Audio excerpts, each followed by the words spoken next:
जय जगन्नाथ दर्शक बंधु माही क्रिएशन यूट्यूब चैनल को आपण मानक स्वागत जनाऊँ। पुणी एक नुआ वीडियो नहीं आसी आपण मानक पाखु। भगवान को प्रत्येक दिन डाकुथिया लोक कहीं सब दुख पाई था। किछि लोक कही था सुखरे हो दुखरे हो सदा सर्वदा मु भगवान को डाकी था, तथापि मते कहीं एते दुख कष्ट दियंती। जो मैंने केबे भी थरुटिए मात्र भगवान को डाकती नहीं, तथापि से माने सब बेले सुखरे रही था। तो सेमानक साथी कहीं एमती होता है। तो दर्शक बंधु चलतु आ डेरी नक भिडटी को आरंभ करवा।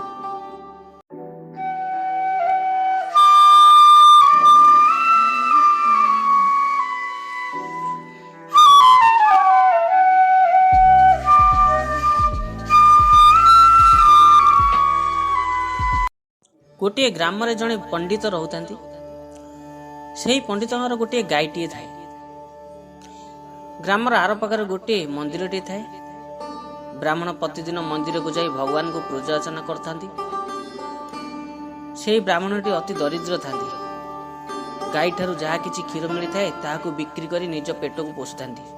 ब्राह्मण को घर सामने जड़े खल प्रकृतिर लोक रोता, जी कि सदा बेले मद मांस गंडगोल लिप्त रही था एवं तार मध्य दुईटी दुहालिया गाई थाए। से केबे भी मध्य भगवान को डाकी न थाए। दिन राति मद मांसरे लिप्त रही थाए। दिने नारद महर्षि भाविले आज जाए नरलोक आड़े टिके बुलिकी आसिबे। से भगवान ठारू आदेश घेनी नरलोक को बुलिया को आसिले। से सारा पृथ्वी बुली बुली बहुत थकी जाइथांती। से बुली बुली आसी पहुंची गले से दुई व्यक्ति घर पाखरे। देखिले सेठारे दुहालिया गाई केते बंधा होईची। भाविले सेठू किछि मागी क्षीर पान करी निजर पेट को भोक मारिबा पाई। से प्रथमे सेही खल प्रभुतिर लोक घर को गले और कहले किछि क्षीर देइथिले पी थांती और निजर भोक को दूर कर थांती। यह शुणी सेही खल प्रकृतिर लोक रागी जाई महर्षि को नाना प्रकार भाषा रे गाली देई ताकू पीटिबा पाई आसिले एवं तांको घर विदाय करले। नारद महर्षि सेठू बाहरी आसी ब्राह्मण घरे पहुंची गले। कहले बहुत भोक लगुच किसी खाइबा को देले तुमर मंगल होता। यह शुणी ब्राह्मण महाशय किसी क्षीर आनी नारद को खाइबा को देले। नारद सेठारू चली आसिले।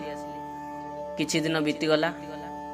नारद महर्षि पुणी नरलोक को बुलिबाकू आसिबा पाई भाविले। पुणी से भगवान ठारू आदेश घेनी से नरलोक को बुलिबा पाई आसिले। महर्षि पुणी जाई से खल प्रभुतिर लोक घर पहुंची गले।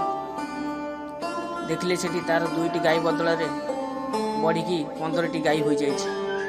महर्षि भाविले एथर किछि क्षीर पीबा पाई मागिबा। जेतेबेले किछि क्षीर पान करिबा पाई मागिले सेतेबेले सेही खल प्रकृतिर लोक एक काठ फालिया नहीं महर्षि को मारिया पाई आसिले एवं महर्षि सेठू डरिकी दौड़ी पड़े आसिले। यापर नारद दौड़ी आसी ब्राह्मण घर पहुंची गले। सेठी देखिले से ब्राह्मण गाईटी आउ नाही, सबुदिन पाई मरी जाइछि। से बहुत दुख कले एवं मन मन भगवान को निंदा करने को लगिले। कहले भगवान ए द्वारा बड़ अन्याय होउछि। यह बड़ कपट निरीह प्रति अत्याचार। नारद महर्षि सेठारू तुरंत बाहरी आसी वैकुंठपुर रे आसी पहुंची गले एवं भगवान विष्णु को पचारिले, प्रभु आपण एते कपटी, आपण निरीह प्रति अन्याय करछन्ती। सेही खल प्रभुतिर लोक जी केबे भी आपण को थरुटिए भी डाके नाही ताको आउरी धनवान करिले। किंतु जे प्रतिदिन आपण को स्मरण करे एवं प्रतिदिन दिन राति आपणकर सेवा करे तांको दुख पर दुख देले। भगवान मूर्खी हसी कहले, से खल प्रभुतिर लोक जी प्रतिदिन धन संपत्ति मद बा गंडगोल लिप्त रही है तार पूर्व जन्म करथिबा कर्मफल जोगु सी एही जन्म दुनियार सबुठारु धनवान व्यक्ति बनिबार थिला। किंतु तार करथिबा कर्मफल जोगु सी छोटिया संपत्ति पाई सेतिरे तार संतुष्ट हो गला।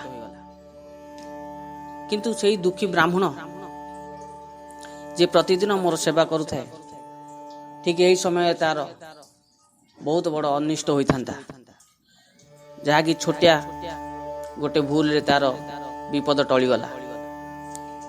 तो दर्शक बंधु भगवान दुखी को ये दुख दे था कारण से ताकू अधिक भल पाई मृत्यु पर ताकू निज पाखरे बा वैकुंठपुर स्थान देवाई चाहिए। तेणुक से जी प्रतिदिन भगवान को स्मरण करता है प्रतिदिन डाकु थाए तो भगवान केवे भी तार अनिष्ट करती नहीं, सदाबेले तार मंगल करता। तो भगवान को भूल भाविबा आमर मूर्खामी छड़ा आउ किछि नुह। तो प्रतिदिन भगवान को डाकुथिया लोक सदाबेले सुखी रही थाए, केवे भी दुखरे रही न थाए। जदि मो भिडियोटी आपण मानकु भल लागि थाए ताहले कमेंट माध्यम निश्चय जणाइबे। जदि आपण माने मो चैनल रे नुआ अछंती ताहले सब्सक्राइब करी घंटी बटन टी को दबाइबा पई जमार भूलिबे नहीं, जहा कि मु अपलोड करथिया प्रत्येक नुआ नुआ वीडियो आपण मानक पाखरे शीघ्र पहुंची जिवो।